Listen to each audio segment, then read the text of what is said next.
Hello everyone, welcome to Planetary Gig Talk, Tales of Music and Magic. This is Jefferson Glassy. I'm the Chief Spiritual Dude of the Planetary Gig Society. Mission of the Society is making connections through music with the intention of bringing peace. And so that's what we're going to be talking about here on our first ever podcast. And I am delighted that the guest in the studio at the worldwide headquarters of the Planetary Gig Society is Eric Weinberg, also known as Professor Mojo. Hello. How you doing, Eric? I'm great. I tell you, I know we've known each other quite some time, and you taught my son guitar, and now you're teaching me. The last couple of years, we spent a lot of good time together. I'm learning a lot, and thanks very much for helping out with this and talking with me today. You're welcome. You're learning a lot. I'm learning a lot too. So that seems like a fair deal. That seems like a fair deal. So, wanted to just talk with you a little bit about your background. You, I think there was music sort of in your family when you were young, or where were you born? Where'd you come from? I came from the tar pits. No, I was born in Detroit during the riots of 1967, if you ask my mother tells it.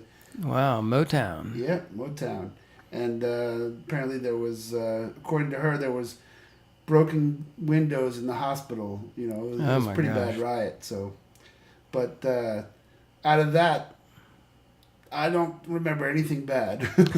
I just remember I had a great childhood, and my family moved down here in I don't know what to year the it was. Washington D.C. area. Yeah, to the D.C. area, and I don't remember what year it was, but I mean I was an infant. I was young, and we've been here. We've been in the D.C. area ever since. Most of my family has so. But both sides of my family are from Michigan, so. So did were your parents musicians? Did they play music or? No. No? They played music my mother would always have a Joni Mitchell record on. Listen to music. Yeah, all the time, every morning. My house when I was a kid, whenever I woke up, there was a Joni Mitchell record playing by my mom, no matter what. I remember it clear as day, Back when you were 4 or 5, or yeah, even before that, and I didn't know what it was, but I knew there was always music being played. There was never just like people walking around and clinking glasses in uncomfortable silence. That never happened. Yeah, so music all the time, but they weren't musicians. They didn't play music. No, but my father was a big Coltrane fan, a Miles Davis fan, so he'd be playing, Love Supreme from Coltrane and Olay. His great Phrygian record, and but my and he'd go from that to the Allman Brothers and the Stones. So it was like he had a weird taste, But my mother used to tell stories of him dragging her to these clubs in Detroit to go see Coltrane play, and she had no interest at all in jazz at all. She just wanted to hear vocals, so But there was a little bit of everything. And bluegrass, too, weirdly. Bluegrass was always on the, not always, sometimes on the radio. Bill Monroe or... Yeah, and Doc Watson. All the old, all that stuff. And yeah, I had a weird eclectic input, I always think that, the more weird stuff you put in your ears, the cooler stuff that comes out. Yeah. So I don't know how true that is. It's a mathematical equation of a sort. Yeah. 1 + 1 = whatever. Yeah. So when did you first have a sort of a desire to actually play a musical instrument? Did you have a piano, or did you pick up a harmonica, or just start beating on drums? Or no, I always had. Yeah, I was definitely beating on drums. I think everybody does that when they're a kid. You're a drum beater? Oh, big time, man. I got in trouble in school for tapping on the desk and all that. Oh, you were one of those? Yep. Yeah. I couldn't, real fidgety. But I remember, the first time I got a guitar, I got a guitar I used to stay after school at elementary school, and and I'd bother the music teacher, and I'd say like, let's play this song. Can you play this song? And just play it on her record player. Then she'd be trying to go, and I'd just say, can you play this on guitar? And I didn't know that this was a problem because I didn't take the hint that she wanted to go home. I was harassing her. So she called my parents and told her that Eric needs to be playing an instrument because he's after me every day at school to play stuff. So you didn't have a guitar at that point? Didn't have anything. And so my father then... But you had music classes in school. Yeah, we had, it was weird. It was like we listened to... I don't even remember what we did. She played songs and we just listened to music. We didn't... All right, so recorder. I think we did recorder too, or something. So it was her sort of suggestion because she saw your interest that you get an instrument. And was the guitar your first instrument? Yeah. Well, she told my father and my mother. She called my father and mother and said he should be playing guitar because he keeps asking me to play him stuff on guitar. Ah. So one day I came home and there was a guitar on my bed. Of course, I didn't know till 2 years later that it was a right-handed guitar and I'm left-handed.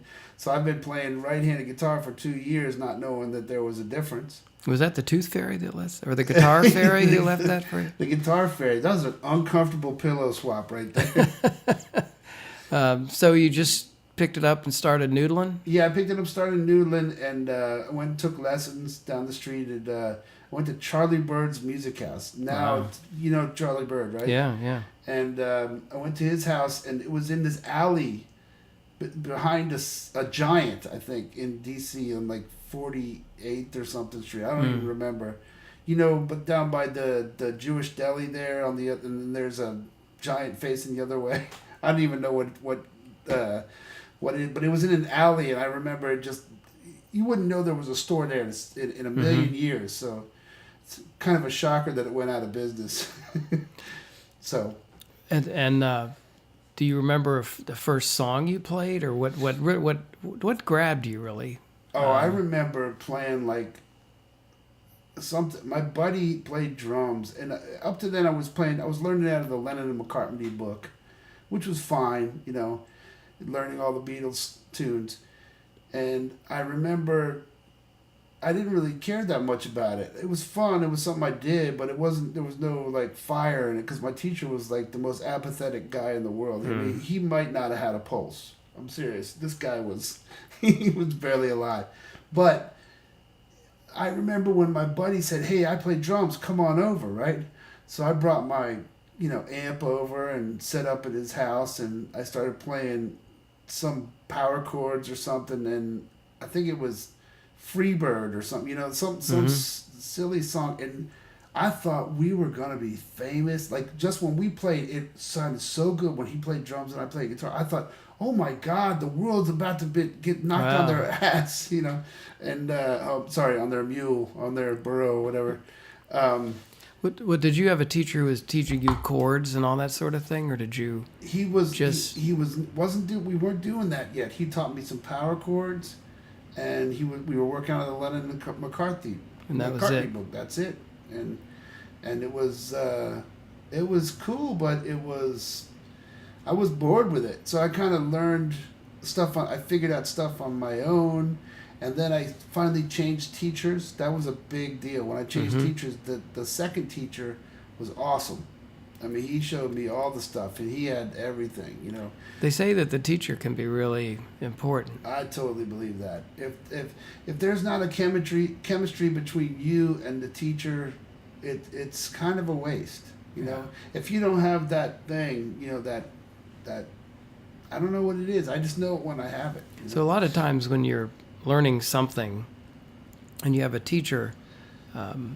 You learn lessons that are not necessarily what you're being taught. I mean, you're learning music, but I mean, it seems to me that music has a lot of other sort of different kind of lessons and things that are important to your life. So do you remember some of those things early on? I remember being taught one time. One of my teachers told me that it really stuck with me because he said 80% of being a musician is listening. Just listening, not playing. Listening to music. listening to what you're playing, to what the other person's playing, to the whole thing as a collective unit, to everything in your world, everything that you hear, just listening. He said 80%. And I started thinking, man, that's high. What about all the things I got to learn, like these scales and these arpeggios, right? I mean, shit, I've been listening my whole life, And as I've been thinking about it, that was low.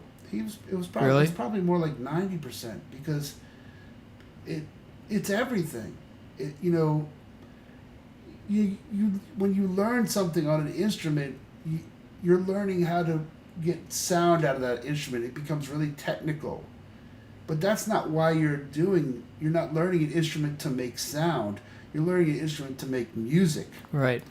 So you have to pay attention. So you learn the technical aspect of it, which is, I got my finger here, I got it arched just nice and right, and I play this note at the right time, and it's fantastic. But after that, it has to be in time, of course, and after that, it has to be musical. It has to have some feeling in it. And if you're not paying attention to what everything needs in terms of feeling, and you're missing it. You're missing the whole. It's hard. I mean, trying to learn a guitar, it's hard to know what beat you're on and where all the things. You have a lot of things that you have to pay attention to. Right. That's true. But as the more you do it, the easier everything gets. Yeah. It's never, it's like I taught somebody a G chord recently, and I said,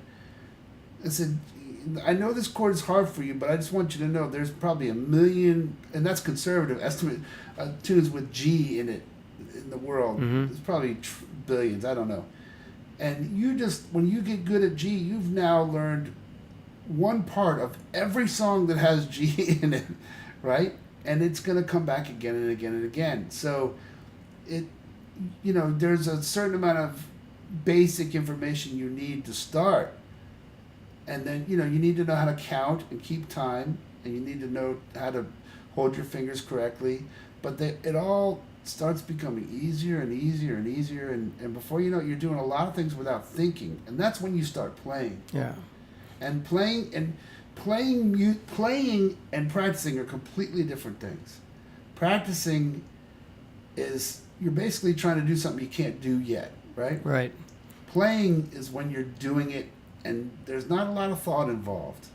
And when you're really playing, you don't even, it's kind of like when you've been driving a car and you for a half an hour and you realize, oh, I guess I was the one driving all this time. I didn't really, it's the same kind of idea. It's automatic. It's automatic. You when you walk down the street, you don't think, oh, I just took 57 steps. You don't care about that. You just know that you know how to walk.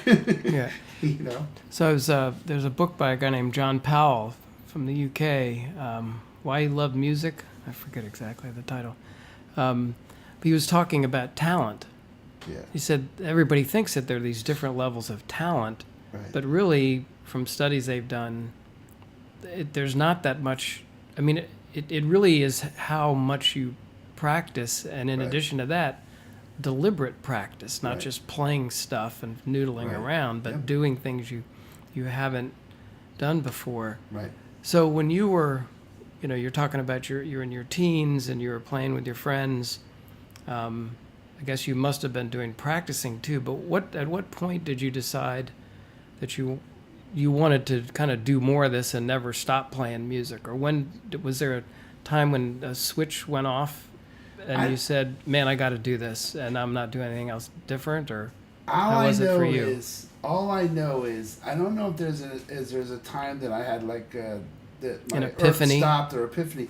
It may have been that time I was playing Skinner in my buddy Eric Zimmerman's basement, but for the most part, I never got anything.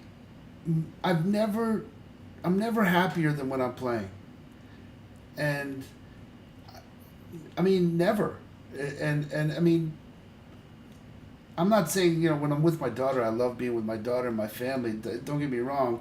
But when I'm playing music, I know that's where I'm supposed to be. That's what I'm supposed to be doing. I've known it since I started, and I don't know when it became clear, but I knew that's what I had to do. And so you obviously made a choice to make music, officially part of your life when you went to Berkeley. Right. I guess that was a big kind of decision. Were you thinking about going to Ohio State and playing football or anything? Or no, my father, I remember he wanted me to go to college, and I said, I'm not going to school, man. I hate school, right? And I just want to play all day. So he goes, okay, well, your rent starts today then, right? So that's what he did. He charged me rent right off the bat.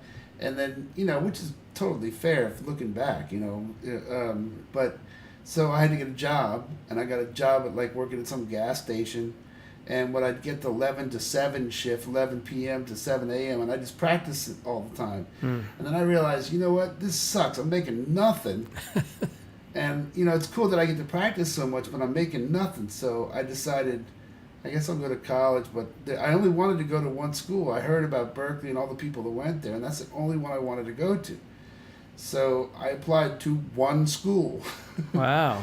And my father said, you should apply to a few. I said, no. And he goes, well, what if you don't get accepted? I said, I'll apply again next time. Yeah. What year was that you went to Berkeley? 1987. 87. Yeah. That was 1987. And I applied, and I got in. I did the audition, and, I was in heaven. I mean, you basically, when you go there, you just meet a bunch of...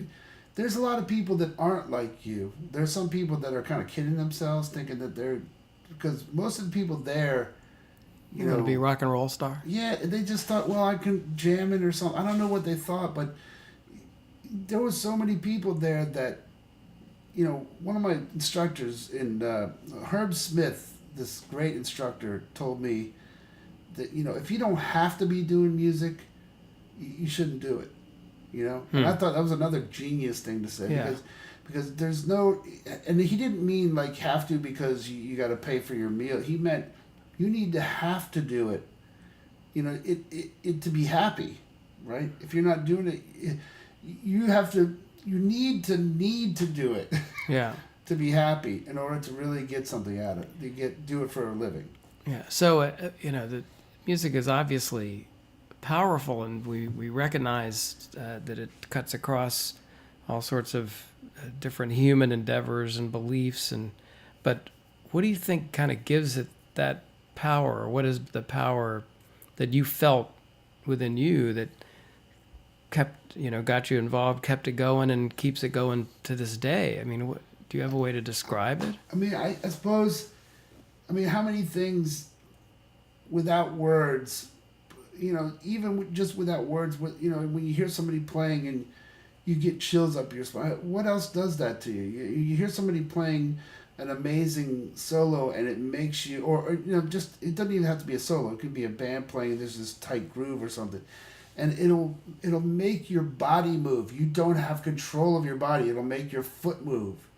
You could consciously try not to move your foot, but something will start moving, right? What else has that? It's a weird power that it has. It's beautiful, though. It's pure, and there's nothing negative in it. There's nothing negative in it. And there's no, it's very fair. If you work harder, you're going to be better, If you're play football, you got to be huge or something, Right. Play basketball, you got to be tall, right? But in music, all you got to do is want it, That's all you got to do. So you wanted it. You went to Berkeley, and from there, you've played in different bands and gigs, and talk a little bit about that. But also, then you've been teaching music for 20 years. Yeah, over that, more 20, than that. Yeah, probably. I don't know how many exactly, but a lot. And I know you like playing in front of people, and you've talked about the reaction of the people when you're playing. Yes. Maybe talk a little bit about how you perceive people's reaction to playing music, and also the reaction of your students as they learn, and what you see, what music does for them, or how it affects them. It's awesome because I see, well, first I'll deal with the student, okay? Mm-hmm. When I see a student, especially kids, because for some reason everything they do is more powerful to watch happen. I don't know what it is. but like especially when you see a kid, you can see him or her gaining confidence from being able to. You can see it happening. You can feel it happening. It's almost like they get bigger, Mm-hmm. and it's amazing and it's awesome because you can, you can help them towards that, and it's a great and it feels like it feels like when you're a teacher and you're a student, you're both on the same team. You're both shooting for the same goal, right? We want you to be better. We want you to be better at whatever you want to do. I don't care what it is. I mean, you can get music. There's any kind of music is worth looking into, right? If you're trying to get better, I'm going to help you get there, right? I'm going to try to help you get there, right? And it's awesome to see people kind of see their fire get lit. I've seen it happen. It's awesome. I saw your son, Max. I saw his fire lit. I knew it right away. And I knew it, and he loved it. And that's all that mattered. It didn't matter if he was the best. It didn't matter at all. All that mattered was he was feeling it, and he was loving it. And it was awesome. And the confidence you're talking about, obviously that's, for one, it's confidence in, oh yeah, I can do this chord, I can make this change. Does it go beyond that? Oh, I think so. I think any confidence you get is global to some extent, right? It has to be. I mean, I'm not saying that it's going to solve any problems, but, I think at some point your instrument becomes part of your identity. Hey, you don't know this, but I'm a guitar player too. I don't have to go announcing that, right? You know what I mean? But it becomes part of who you are. Well, you right? do. I feel pretty cool when I'm carrying my guitar. Oh, sure. Okay. Yeah, I mean, why not? You should. You earned everything you got on that thing, right? Yeah. I relate to when I see somebody carrying a guitar. I want to know what it is. Yeah.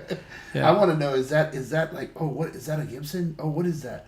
I just want to. It seems wrong that I don't get to know that most of the time. So it's being a guitar music teacher. You're doing a lot of giving. Yeah. You're helping people really uncover.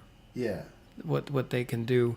So, but talk about in the performance aspect. I think we've talked a little bit about that, but when you're performing, like, it's different situations, like I used to play with this guy. We'd play all over the country. This guy named Bill Parsons. We'd play everywhere, and it was just us, two of us. And we'd go on radio stations, and we'd do little blips and say, come see us out here and so. And we'd do a live show and on the radio, and then we'd play at this place, and hopefully somebody who heard us on the radio would come see us and that kind of thing. And they usually did. It usually helped, I think. And I remember feeling this, I remember, when I was playing with him, we had a great chemistry, and we instantly knew. And that's another thing about music. There's this weird communication that happens, and it's not really always talked about. It just happens, When he was, and we'll both laugh at something, and we don't really know what we're laughing at, but it's really it's awesome, And I remember playing with him, and we had a lot of those moments, and we shared them on stage. And when people see that, and they see that you're vibing with somebody else, they get it, Because if I feel like if I'm getting into it, my level of, I feel like I have a high standard, and if I reach that standard for myself, then I feel like it should be interesting to other people, and most times it is, right? And I think it's contagious, and then they give you they show you that they're interested with applause, or whatever, or Right. hooting and hollering, or whatever they're gonna do. Moving. And you see people moving at the same time. You can feel it. Oh, I can see their heads going up and down in the right time. And then and playing with a band, it's very similar because there's more. It's bigger. Because you have, first of all, you have a bigger sound. Right. But there's more giving and taking because you have to leave room for everybody to, you can't step on the vocal. You can't play a solo when somebody else is playing. You're really on a team, man. It's like football. You got to pull around right end. You can't smash into the, the bass player. It's a lot like basketball. Basketball, at any given moment there's a focus, right? Right? There's the singer. He has, let's say, whoever is the singing, he has the ball. All right. Well, then the guy soloing. Well, you pass to him. He's got the ball. Yeah. Right.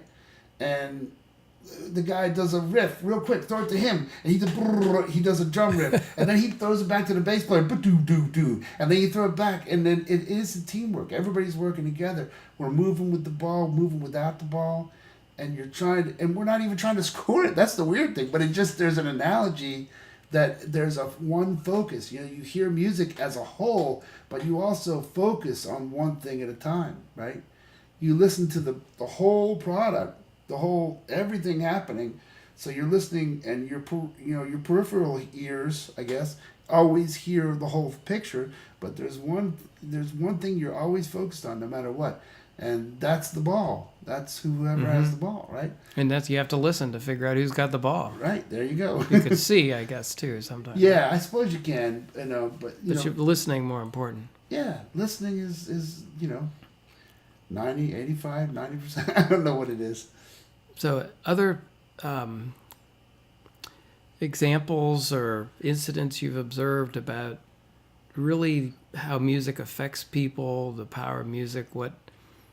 Well, I wanted to tell you one thing that happened real quick. Well, I was playing a gig. I don't remember where it was, but it was there was 200 people. It was a pretty decent crowd, and it was me and Bill, the guy I was telling you about earlier. We were playing this song, and it was a really earnest tune, and there was this moment where everything was really quiet, and I played this little descending figure that I usually did there, and I did it, and I tried to change it up, and my finger got stuck, and I hit this horrible freaking note. I mean, just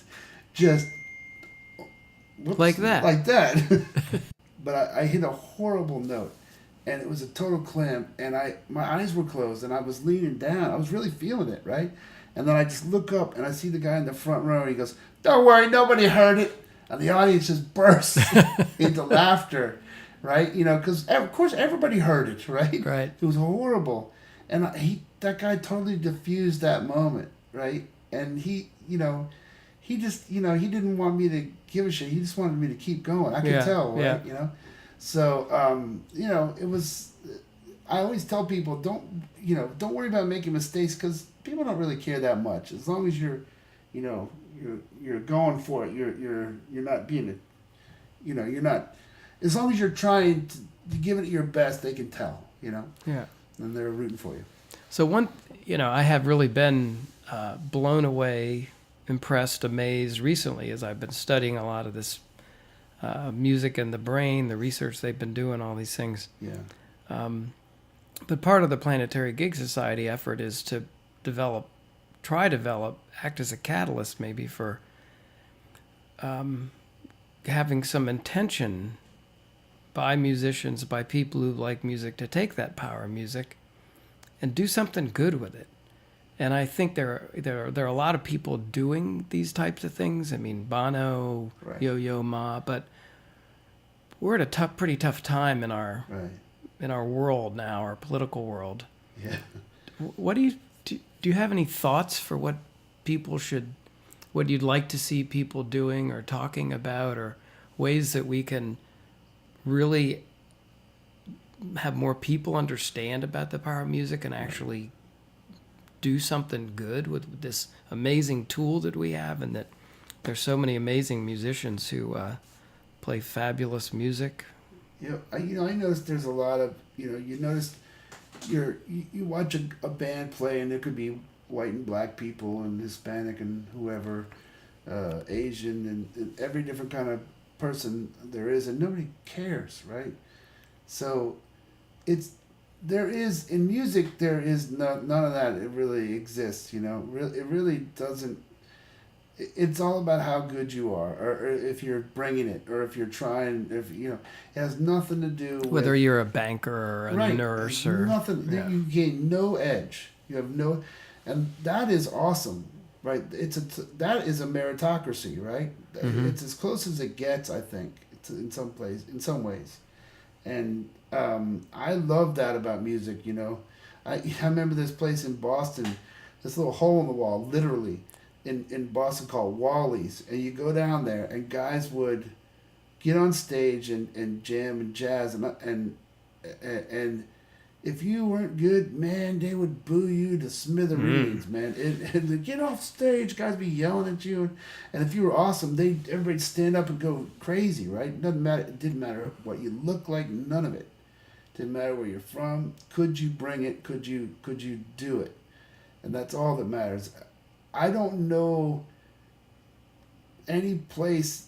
I mean, I guess sports to some extent has that as well. You know, like if you're a really good player, people in your city don't care where you're from. You know, people that root for your team don't care. Everybody else probably still hates you.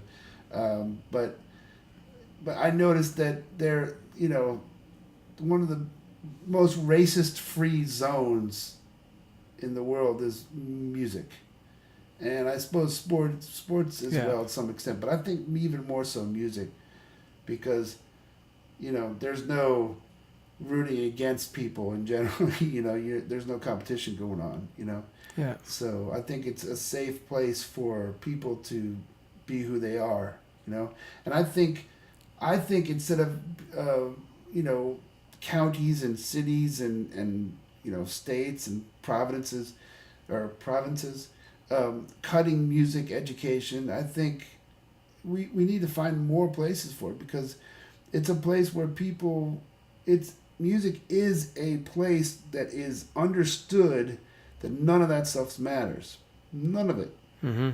You can't wear a hood, a Ku Klux Klan hood to a jam session. I mean, and at least none that I've met to. Yeah, right. You can't be a racist. You can't, and you have to just music. It is. I'm not saying that it's going to solve anything. I don't know what it can do. All I know is that stuff has no place there. There's no place for it. There's no seat at the table for those ideas in music, and I think that's what a great place to start. Why not start there? I don't know if that's, you know, super hippie idealistic talk, or if it's, you know, let's all go touch a mountain now.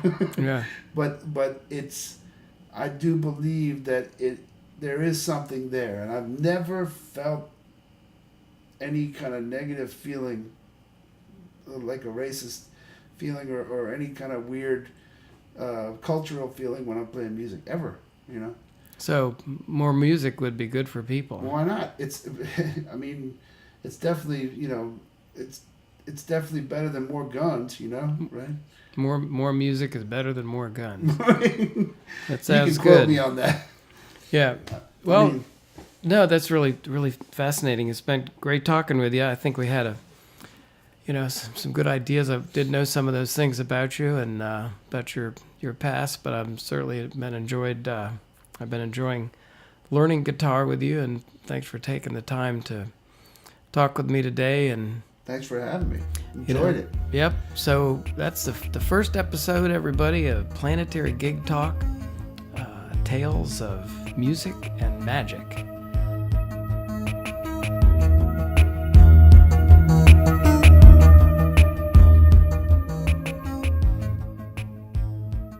You've been listening to Planetary Gig Talk, Tales of Music and Magic.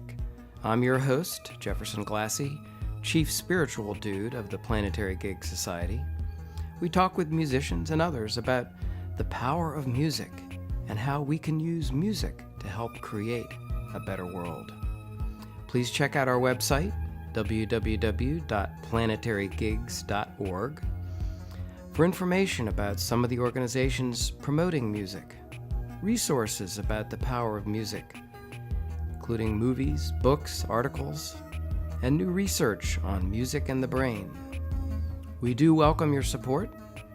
You can donate to the Planetary Gig Society, which is a 501c3 charitable organization, on the website. You can also get a free email signature block demonstrating your support for the Planetary Gig Society. Please also follow us on Facebook, Planetary Gig Society, Twitter, @Planetary Gigs, Instagram, Planetary Gigs, and submit your input, short videos, comments on the power of music in your life. Remember to use the hashtag Planetary Gigs when you do. So we hope you will check out our podcast again soon. Please subscribe if you'd like, and we look forward to more great conversations about the power of music. Planetary Gig Society, making connections through music with the intention of creating peace. That's what we're going to do.